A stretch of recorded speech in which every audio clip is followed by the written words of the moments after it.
Hello everyone. Deep learning subject में आज का हमारा टॉपिक है न्यूरल नेटवर्क।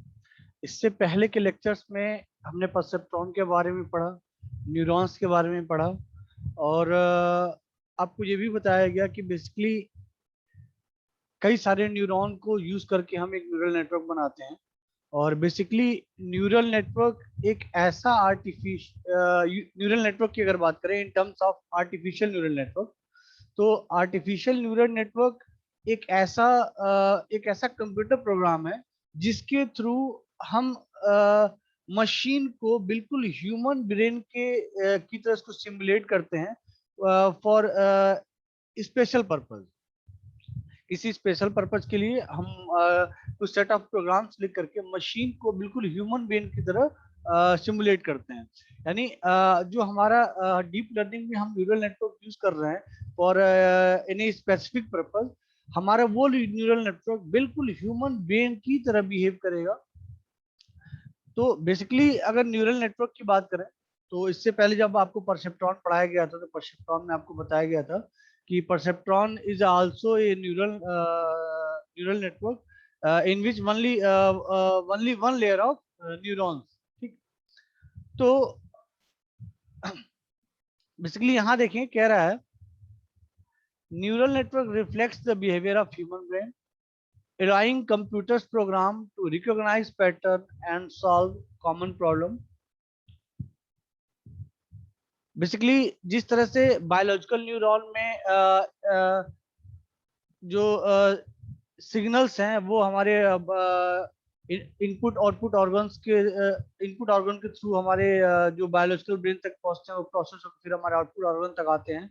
ये जो सिग्नल को एक जगह से दूसरे जगह मूव कराने का प्रोसेस है, वही प्रोसेस हम आर्टिफिशियल न्यूरल नेटवर्क में फॉलो करते हैं, जिसमें हम डेटा को एक न्यूरॉन से दूसरे न्यूरॉन तक पास करते हैं। ठीक है।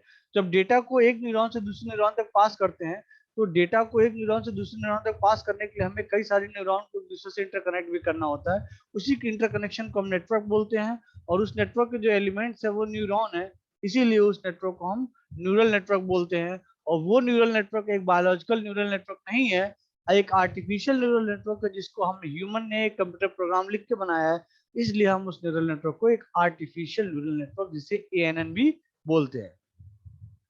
तो basically artificial neurons connects to other and has an associated weight and thresholds। जब मैंने आपको परसेप्ट्रॉन बताया था उसमें बताया था कि हर न्यूरॉन्स के साथ एक बायस वैल्यू अटैच्ड होती है। ठीक है। और न्यूरॉन्स के साथ जो एजेस लगे होते हैं तो कुछ वेट्स लिखे होते हैं। इनपुट और वेट का मल्टीप्लिकेशन का सम करने के बाद हम थ्रेशोल्ड बायस की वैल्यू ऐड करने के बाद थ्रेशोल्ड से कंपेयर करते हैं। उसके बाद हम डिसाइड करते हैं कि उस न्यूरॉन को हम एक्टिव न्यूरॉन की तरह ट्रीट करेंगे या डीएक्टिव न्यूरॉन की तरह ट्रीट करेंगे। ये सारी चीजें पहले हो चुकी हैं। Neural network rely on training data to learn and improve their accuracy over time.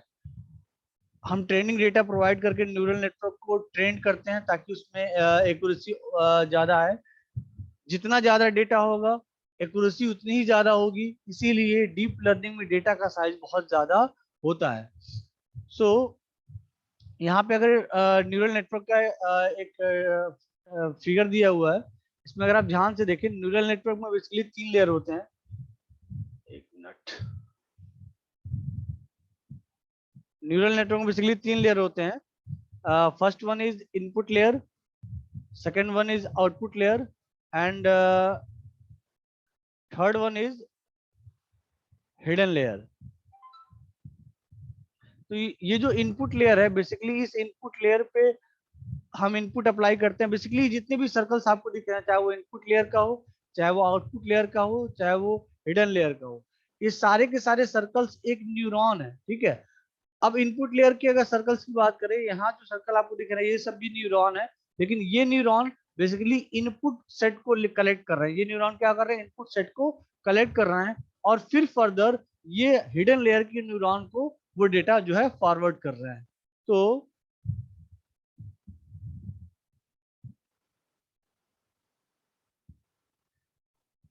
इससे पहले भी डिस्कस हो चुका है जब हम परसेप्ट्रॉन पढ़ रहे थे कि जैसे सपोज करिए यहाँ पे एक मिनट। जैसे यहाँ पे ये जो मैं रेड सर्कल ड्रॉ कर रहा हूँ, ठीक है, ये भी एक न्यूरॉन है, और ये जो आप इनपुट लेयर पे जो सर्कल देख रहे हैं ये भी न्यूरॉन है, ठीक है।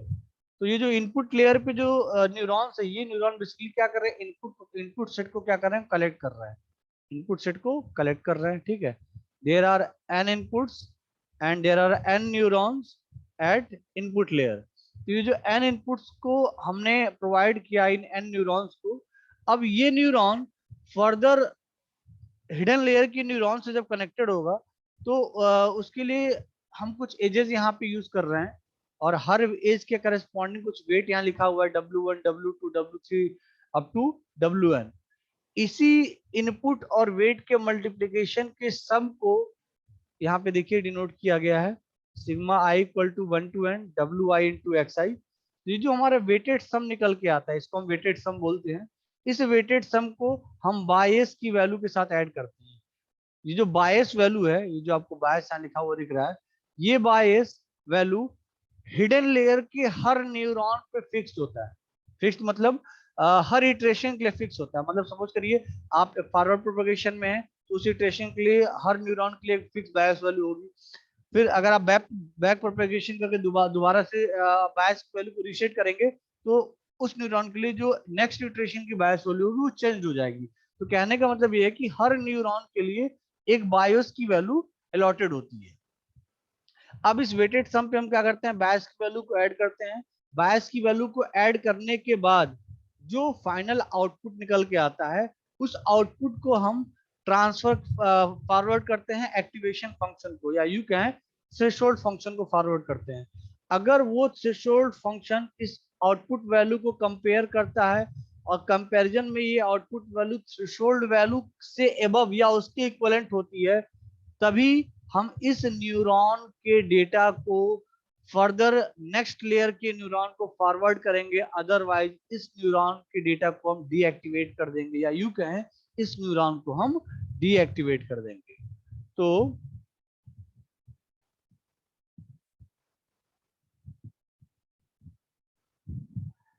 यहाँ पे देखिए उस चीज को बताया गया है। जैसे ही हमने एक्टिवेशन जैसे हमने वेटेड सम निकाला, ठीक है, वेटेड सम निकालने के बाद हमने बायस की वैल्यू को ऐड किया। आफ्टर एडिशन हम इस वैल्यू को फॉरवर्ड कर रहे हैं। किसे फॉरवर्ड कर रहे हैं, एक्टिवेशन फंक्शन को फॉरवर्ड कर रहे हैं। अब ये एक्टिवेशन फंक्शन चेक करेगा कि ये जो आउटपुट वैल्यू आई है, यहाँ से आउटपुट वैल्यू जो आई है, ये वैल्यू क्या उस थ्रेशोल्ड वैल्यू को रीच कर रही है। अगर रीच कर रही है, तभी इस वैल्यू को हम फाइनल आउटपुट में कंसीडर नेक्स्ट आउटपुट लेयर पे कंसीडर करेंगे, ठीक है, अदरवाइज इसको हम डिस्कार्ड कर देंगे। तो अभी इसका मैं एग्जांपल भी आपको दिखाऊंगा तो चीजें और अच्छे से समझ में आएंगी। एक मिनट, जैसे यहाँ पे देखिए एग्जांपल के तौर पे यहाँ पे इसने n इनपुट सेट ले रखे हैं, ठीक है। कह रहा है if we have a node received n input signals x1 to xn, then these may only take on the value 0 or 1। यानी इनपुट सेट पे, यानी जो x1 x2 x3 up to xn values ले रहे हैं, ये इनपुट वैल्यूज या तो 0 होंगी या तो 1 होंगी। The mandatory effect of each synapse is encapsulated by simply multiplying the incoming signal with weight value।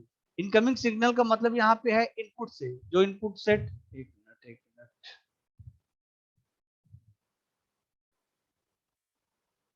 Minute,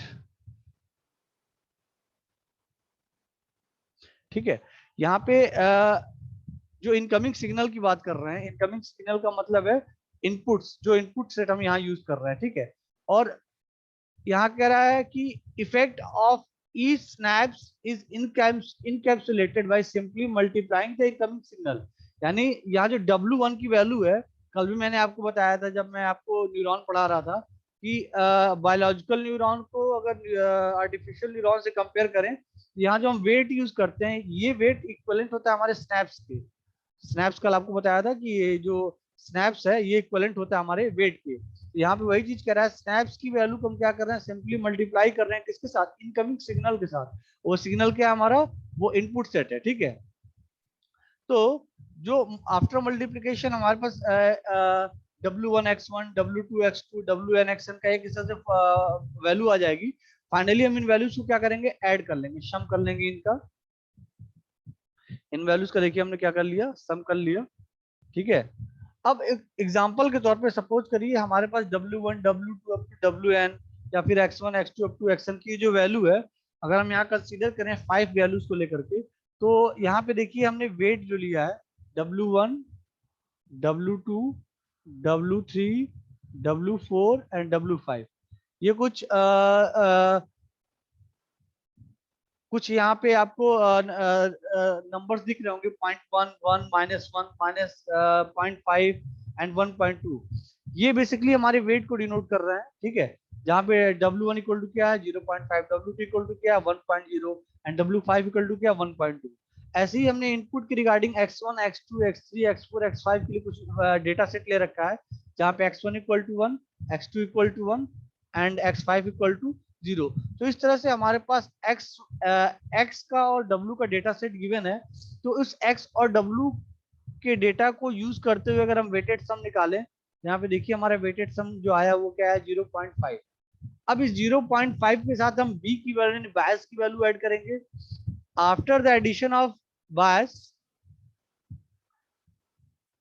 हम तब थ्रेशोल्ड वैल्यू चेक करेंगे, यानी इस ए के साथ बायस वैल्यू बी को ऐड करने के बाद जो फाइनल रिजल्ट आएगा, उस रिजल्ट को हम एक्टिवेशन फंक्शन को यानी थ्रेशोल्ड फंक्शन को पास करेंगे। थ्रेशोल्ड फंक्शन चेक करेगा कि जो आउटपुट फाइनली आया है वो आउटपुट इस थीटा की वैल्यू को रीच कर रहा है कि नहीं, इससे अबव या इसके इक्विवेलेंट है कि नहीं। इस चीज को यहाँ देखिए इस ग्राफ में दर्शाया गया है। यहाँ पे देखिए एक्स की वैल्यू इंक्रीज कर रही है, ठीक है, लेकिन इस x की वैल्यू के लिए y हमेशा 0 है। x की किसी भी वैल्यू के लिए y हमेशा 0 है तब तक जब तक कि x की वैल्यू हमारी थीटा नहीं हो जाती है, ठीक है। तो जब तक x की वैल्यू हमारी थीटा नहीं हो जाती है, y की वैल्यू तब तक क्या है 0 है। अब आप कहेंगे सर थीटा तो हम जो थीटा है वो तो हमारा आउटपुट वैल्यू है, यहाँ पे हम x इक्वल टू थीटा क्यों ले रहे हैं। बेसिकली एक न्यूरॉन का जो आउटपुट होता है वो नेक्स्ट न्यूरॉन के लिए इनपुट बनता है। तो जो आपका हिडन लेयर का न्यूरॉन था, जैसे कि एक मिनट, जैसे कि आपका ये हिडन लेयर का जो न्यूरॉन है, ये हिडन लेयर का जो न्यूरॉन है, यहां से जो आउटपुट निकल रहा है, ठीक है, ये आउटपुट इस आउटपुट लेयर के न्यूरॉन के लिए इनपुट का काम करेगा, ठीक है।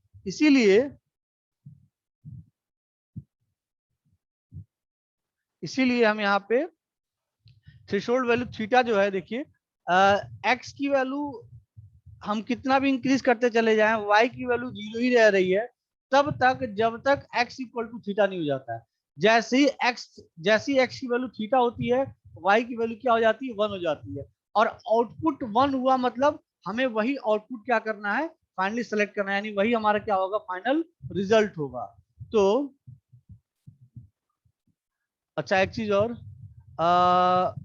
ये जो एक्टिवेशन फंक्शन की हम बात कर रहे हैं, जिसपे हम थ्रेशोल्ड वैल्यू अप्लाई करे कंपेयर कर रहे हैं, इस एक्टिवेशन ये जो एक्टिवेशन फंक्शन है कई तरह का होता है।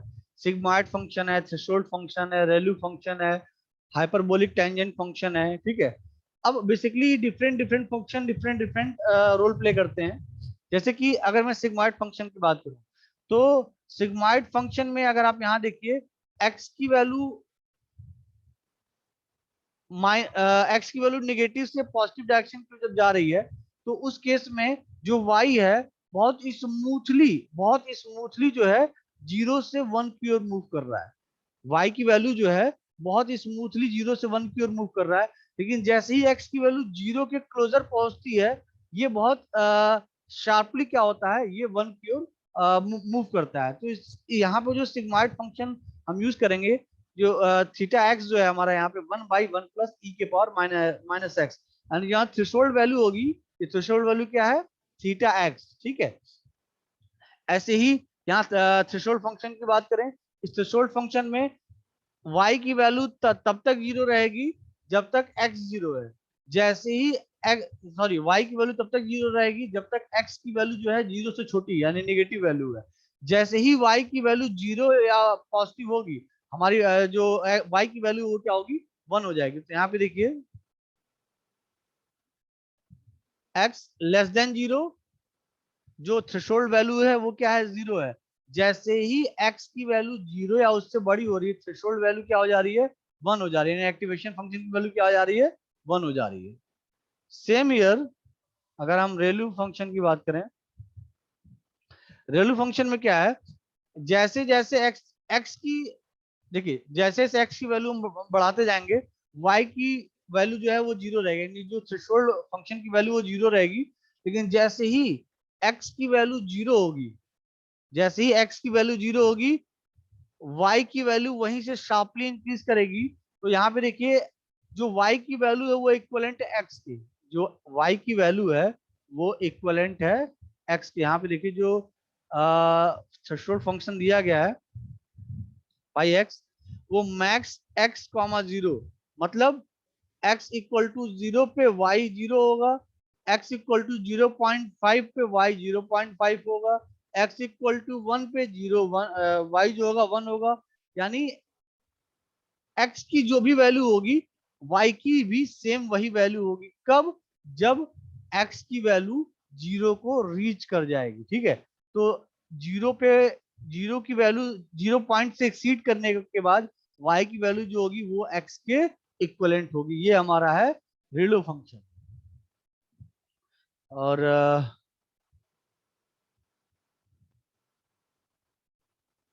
ये हमारा हाइपरबोलिक फंक्शन, हाइपरबोलिक फंक्शन में बेसिकली जो x की वैल्यू है हम पॉजिटिव से सॉरी नेगेटिव से पॉजिटिव डायरेक्शन में जो मूव करते हैं, तो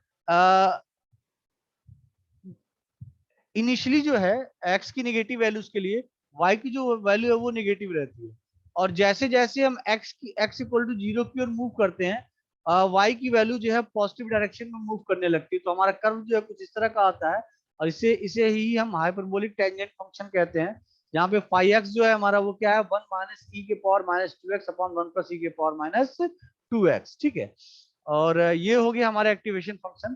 तो जैसी प्रॉब्लम होती है उस प्रॉब्लम के अकॉर्डिंग हम डिफरेंट डिफरेंट एक्टिवेशन फंक्शन अपने आर्टिफिशियल न्यूरल नेटवर्क पे अप्लाई करते हैं।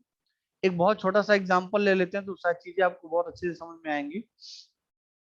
जैसे यहाँ पे एक न्यूरल नेटवर्क गिवन है, ठीक है, इस न्यूरल नेटवर्क में ये वाला जो पोर्शन है, जो फर्स्ट लेयर है, ये फर्स्ट लेयर हमारा है input layer, I L input layer. ये जो बीच वाला लेयर है दिस वन, ये जो है हमारा एच एल है, हिडन लेयर, ये हमारा हिडन लेयर है। ये जो लास्ट वाली लेयर है ये है हमारा ओ एल आउटपुट लेयर। ठीक है, अब हमारे पास एक डेटा सेट है, ठीक है, जिसमें स्क्वायर सर्कल और ट्रायंगल दिए हुए हैं। अब हमें अपने न्यूरल नेटवर्क को इस तरह से ट्रेन करना है, इस न्यूरल नेटवर्क को इस तरह से ट्रेन करना है कि इस आउटपुट लेयर पे हमें ये पता चल जाए कि हमने इनपुट लेयर पे सर्कल का सर्कल दिया था, स्क्वायर दिया था या ट्रायंगल दिया था। तो जैसे कि मैं आपको स्टार्टिंग से बताता आ रहा हूँ कि न्यूरल नेटवर्क में जितने भी आपको सर्कल दिखते हैं हर सर्कल एक न्यूरॉन की तरह वर्क करता है। हो सकता है वो न्यूरॉन इनपुट लेने के लिए यूज हो रहा हो, वो न्यूरॉन प्रोसेसिंग के लिए हिडन लेयर पे यूज हो रहा हो, या वो न्यूरॉन आउटपुट लेयर पे आउटपुट को कैलकुलेट करने के लिए यूज हो रहा हो। तो यहाँ पे अगर देखें तो हमारे पास जो इनपुट सेट में स्क्वायर थे, सर्किल था, ट्रायंगल था, इसमें से हमने इनपुट सेट हमने अपने इनपुट लेयर पे एक सर्किल के इमेज को अप्लाई किया। तो सपोज करिए कोई भी आप सर्कल ड्रॉ करते हैं तो सर्कल में बहुत सारे पिक्सल्स होते हैं। तो सपोज करिए आपके ये जो सर्किल की इमेज है ये 28 क्रॉस 28 की है, मतलब इसमें 28 पिक्सल हॉरिजॉन्टल डायरेक्शन में है और 28 पिक्सल जो है वर्टिकल डायरेक्शन में है। ठीक है, मतलब जो टोटल नंबर ऑफ पिक्सल होंगे यहाँ पे वो 28 क्रॉस 28 इक्वल टू 784 पिक्सल्स हैं।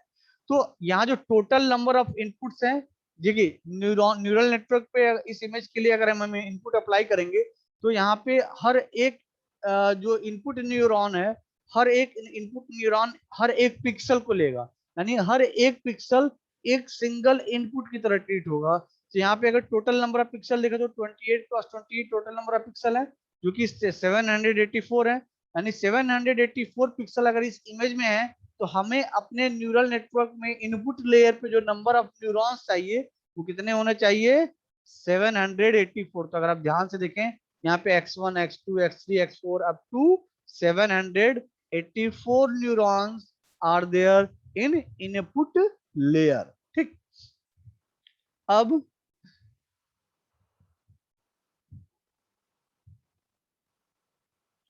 कह रहा the input of each pixel is associated with neuron of input layer. These neurons are connected with neurons of other layer। अब देखिए ये हमारा जहां पे x1 x2 लिखा हुआ है, ये हमारा इनपुट लेयर का न्यूरॉन है, ठीक है। अब ये न्यूरॉन नेक्स्ट लेयर के न्यूरॉन से कनेक्टेड होगा। तो इनपुट लेयर का जो नेक्स्ट लेयर होता है वो हिडन लेयर होता है। अब ये जो इनपुट लेयर के न्यूरॉन है, ये हिडन लेयर के न्यूरॉन से कनेक्टेड होंगे बाय यूजिंग अ चैनल, ठीक है। So these neurons are connected with neurons of other layer through channels, and each of these channels are associated with signed numerical value known as weight। तो अगर आप ध्यान से देखें, x1 को हमने नेक्स्ट न्यूरॉन के साथ कनेक्ट किया है, और जो कनेक्शन चैनल हम यूज कर रहे हैं, उस कनेक्शन चैनल पे जो वेट लिखा हुआ है वो 0.8 है, 0.2 है, 0.1 है। तो ये जो चैनल्स यूज हो रहे हैं, हर चैनल पे एक वेट असाइंड होगा, ठीक है। और वो वेट जो है पॉजिटिव भी हो सकता है और वो निगेटिव भी हो सकता है। और फाइनली हम जो हिडन लेयर यूज कर रहे हैं, और उस जो इनपुट लेयर का जो न्यूरॉन है, हिडन लेयर के जिस न्यूरॉन से कनेक्टेड है, वो न्यूरॉन क्या करेगा, वो न्यूरॉन इनपुट और उस वेट की वैल्यू को मल्टीप्लाई करके उसको सम को कैलकुलेट करेगा। तो अगर आप यहाँ ध्यान से देखें, यहाँ पे देखिए हमने कैलकुलेशन परफॉर्म किया है। यहाँ इस न्यूरॉन की अगर बात करूं मैं, जो मैं जहाँ पे B1 लिखा हुआ है, B1 यहाँ इस न्यूरॉन के बायस वैल्यू है, ठीक है। इस हिडन लेयर के फर्स्ट न्यूरॉन की अगर बात करूं, तो इस फर्स्ट न्यूरॉन से इनपुट लेयर का x1 वाला न्यूरॉन कनेक्टेड है और x3 वाला न्यूरॉन कनेक्टेड है। तो x1 into 0.8 plus x3 into 0.2, ये हमारा क्या निकल जाएगा, वेटेड सम जो कि होता है sigma i equal to 0 to n x i into डब्ल्यू आई। तो जो वेटेड सम आया, और ये मैं आपको हर बार बताता हूँ कि जितने भी न्यूरॉन हिडन लेयर पे हैं, उस हिडन लेयर के न्यूरॉन पे एक बायस वैल्यू असाइंड होती है, ठीक है, जो कि हर इटरेशन में चेंज भी होती है। तो यहाँ अगर आप ध्यान से देखें, इस हिडन लेयर पे एक बायस वैल्यू लिखा है B1, इस हिडन लेयर के दूसरे न्यूरॉन पे एक बायस वैल्यू लिखा है B2, इस हिडन लेयर के तीसरे न्यूरॉन पे एक बायस वैल्यू लिखा है B3। तो अब ये हिडन लेयर का जो न्यूरॉन है, ये न्यूरॉन क्या करेगा, इस वेटेड सम की वैल्यू के साथ इस B1 वाली वैल्यू को ऐड कर देगा। ये सेकंड वाला न्यूरॉन क्या करेगा, जो इस न्यूरॉन का वेटेड सम निकल के आएगा, उस पर B2 की वैल्यू को ऐड करेगा। तो ओवरऑल जो नेक्स्ट स्टेप हमारा निकल के आएगा वो कुछ इस तरह का होगा। देखिए यहाँ पे अगर आप ध्यान से देखिए, x1 plus 0 x1 into 0.8 plus x3 into 0.2 plus इस न्यूरॉन हिडन लेयर के फर्स्ट न्यूरॉन की जो बायस वैल्यू, उस बायस वैल्यू को देखिए हमने यहाँ ऐड कर दिया है, सम कर दिया है, ठीक है। तो जो वेटेड सम निकल के आया, उस वेटेड सम पे जब हमने बायस वैल्यू को ऐड कर दिया, अब हम क्या करेंगे, इस बायस जो फाइनल हमारा सम रिजल्टेंट सम निकल करके आया है, इस रिजल्टेंट सम को हम एक्टिवेशन फंक्शन को पास करेंगे। एक्टिवेशन फंक्शन को पास क्यों करेंगे, ताकि वो जो न्यूरॉन है जिसपे B1 बायस एलोकेटेड है, वो न्यूरॉन ये डिसाइड कर सके कि मैंने जो आउटपुट कलेक्ट किया है वेटेड सम प्लस बायस की वैल्यू को ऐड करने के बाद, उस आउटपुट को क्या मैं नेक्स्ट लेयर के न्यूरॉन को फॉरवर्ड करूं या ना करूं। यहाँ देखिए लिखा हुआ है, एक minute, the final added value of weighted sum and bias is passed to activation function, जो अभी आपको मैंने बताया, threshold function, ReLU function, tangent function, ठीक है, also called as threshold function, जो कि चेक करेगा कि थ्रेशोल्ड वैल्यू पे इस न्यूरॉन का आउटपुट पहुंचा है या नहीं पहुंचा है। अगर किसी स्पेसिफिक हिडन लेयर के न्यूरॉन का आउटपुट थ्रेशोल्ड वैल्यू को रीच करता है या उससे ऊपर रहता है, तभी हम उस न्यूरॉन के आउटपुट वैल्यू को नेक्स्ट लेयर के न्यूरॉन को एज अ इनपुट पास करेंगे, ठीक है। तो the output of activation function will determine that particular neuron is activated और नॉट, ठीक है। अगर उस न्यूरॉन का जो आउटपुट निकल के आया, उस आउटपुट को एक्टिवेशन फंक्शन को पास किया और वो आउटपुट थ्रेशोल्ड वैल्यू को रीच करता है, अगर इट मींस वो न्यूरॉन एक्टिव न्यूरॉन रहेगा और वो अपनी आउटपुट वैल्यू को नेक्स्ट लेयर को पास करेगा। अदरवाइज वो न्यूरॉन डीएक्टिव न्यूरॉन रहेगा और वो अपने कैलकुलेटेड आउटपुट को नेक्स्ट लेयर के नेक्स्ट न्यूरॉन को पास नहीं करेगा। जैसे कि इस फिगर में अगर आप ध्यान से देखें, जो B1, B3, B4, B6 और B7 जो येलो कलर की सर्किल है, वो एक्टिवेटेड न्यूरॉन है और ये अपनी वैल्यू नेक्स्ट लेयर के न्यूरॉन्स को पास करेंगे। और जो B2 और B5 वाला न्यूरॉन है जो ब्लैक सर्कल में है, ये डीएक्टिवेटेड न्यूरॉन है, क्योंकि इनका जो आउटपुट निकल के आया है, आउटपुट मतलब वेटेड सम प्लस बायस, जो टोटल सम है, इसको जब एक्टिवेशन फंक्शन को पास किया तो जो वैल्यू थी वो थ्रेशोल्ड वैल्यू से कम थी, जिसकी वजह से ये वाला न्यूरॉन और ये वाला न्यूरॉन डीएक्टिवेट कर दिया गया। यानी इसकी वैल्यू को हम फर्दर नेक्स्ट लेयर के थ्रेशोल्ड वैल्यू के कैलकुलेशन में इसको हम यूज नहीं करेंगे। तो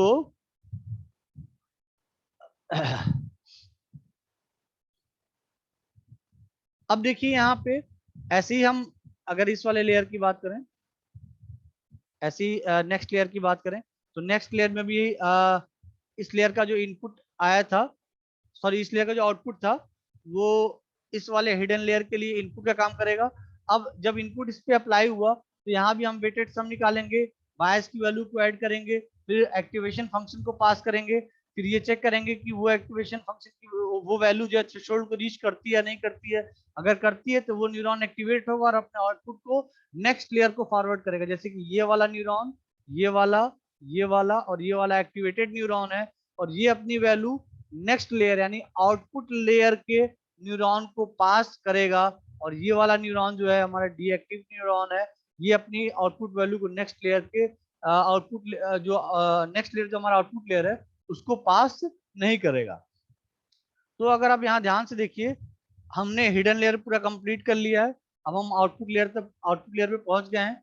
आउटपुट लेयर पे पहुंचने के बाद जो हिडन लेयर का जो लास्ट लेयर है, उस लेयर से जो भी वेट इनपुट और वेट को हमने मल्टीप्लाई करके ऐड करने के बाद इस आउटपुट लेयर के बायस के साथ ऐड किया, तो यहाँ जो फाइनल वैल्यू निकल के आई, यहाँ अगर वैल्यू देखें 0.5, 0.4 और 0.1, यानी आउटपुट लेयर पे जो वैल्यू निकल के आ रही है वो 0.5, 0.4, 0.1, ये एक तरह से प्रोबेबिलिटी है, ठीक है। यानी अब यहाँ पे जो प्रोबेबिलिटी सबसे ज्यादा होगी वही हमारा फाइनल आउटपुट होगा। तो अगर आप यहाँ ध्यान से देखें, जो मैक्सिमम प्रोबेबिलिटी यहाँ पे स्क्वायर वाले की है, मैं मार्कर ले लेता हूँ, मैक्सिमम प्रोबेबिलिटी जो है स्क्वायर वाले की है।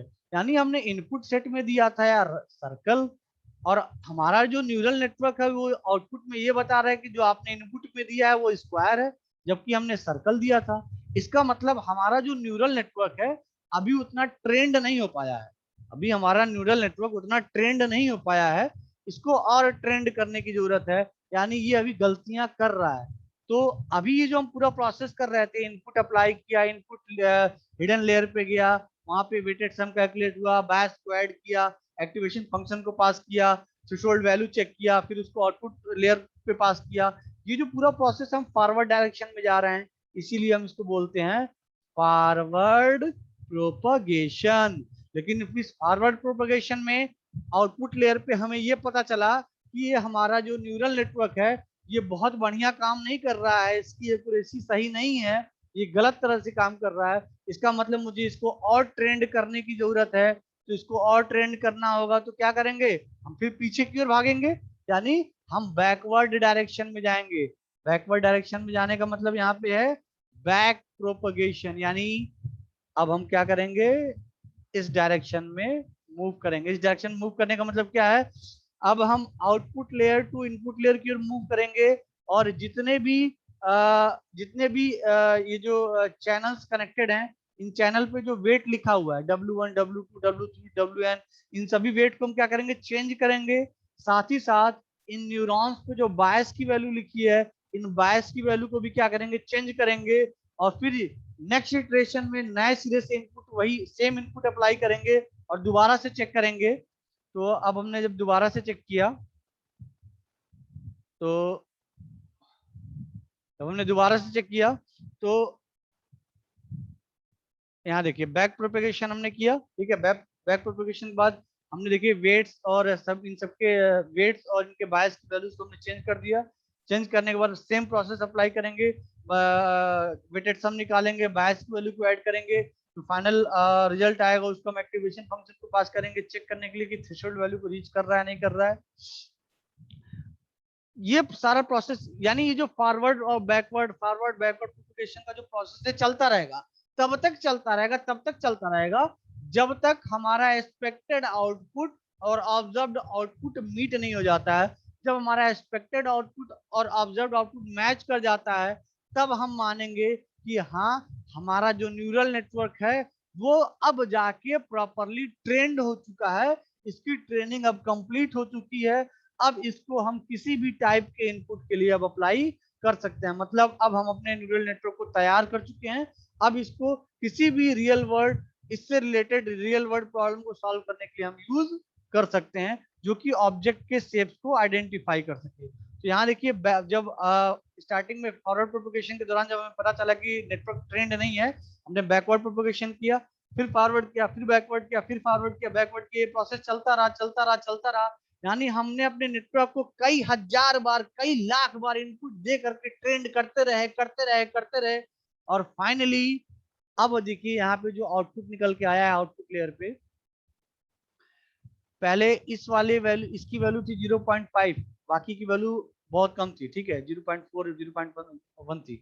अब देखिए यहाँ पे जो बीच वाला आउटपुट है ये 0.9 है, जो कि इन दोनों आउटपुट से बहुत ही ज्यादा है, ज्यादा ही नहीं बहुत ही ज्यादा है। इसका मतलब हमने इनपुट पे दिया था सर्कल, हमारा न्यूरल नेटवर्क आउटपुट पे भी बता रहा है कि आपने इनपुट पे सर्कल ही दिया था, इसका मतलब हमारा न्यूरल नेटवर्क अब बिल्कुल प्रॉपरली काम कर रहा है।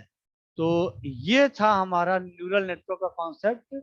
और इसमें जैसे कि यहाँ पे आप ध्यान से देखिए, इस फिगर में हम इन जो हमारा वाई कैप और वाई है, वाई जो है हमारा एक्चुअल आउटपुट है, और वाई कैप हमारा क्या है, मॉडल्ड आउटपुट, यानी हमारे मॉडल ने जो आउटपुट दिया है। हम क्या करेंगे, अगर ये दोनों सेम है, यानी एरर क्या है, अगर दोनों वाई कैप और वाई सेम होगा, यानी y cap minus y equal to 0 होगा। लेकिन अगर वाई कैप और वाई 0 नहीं है, तो इसका मतलब हमें अपने मॉडल को और भी ज्यादा ट्रेंड करने की जरूरत जरूरत है, ठीक है। तो इस तरह से हम कॉस्ट फंक्शन, यहाँ देखिए कॉस्ट फंक्शन दिया गया c equal to 1/2 y cap minus y का होल स्क्वायर, यानी इस तरह से हम ये कैलकुलेट करते हैं कि हमारा मॉडल जो आउटपुट दे रहा है प्रॉपर आउटपुट है या नहीं है। अगर नहीं है तो बैक प्रोपगेशन करेंगे और नेटवर्क को दोबारा से ट्रेन करेंगे, और फॉरवर्ड बैकवर्ड तब तक चलाते रहेंगे, तब तक चलाते रहेंगे जब तक एक्सपेक्टेड आउटपुट और ऑब्जर्व आउटपुट जो है बिल्कुल सेम ना हो जाए। तो ये था हमारा न्यूरल नेटवर्क। Thank you.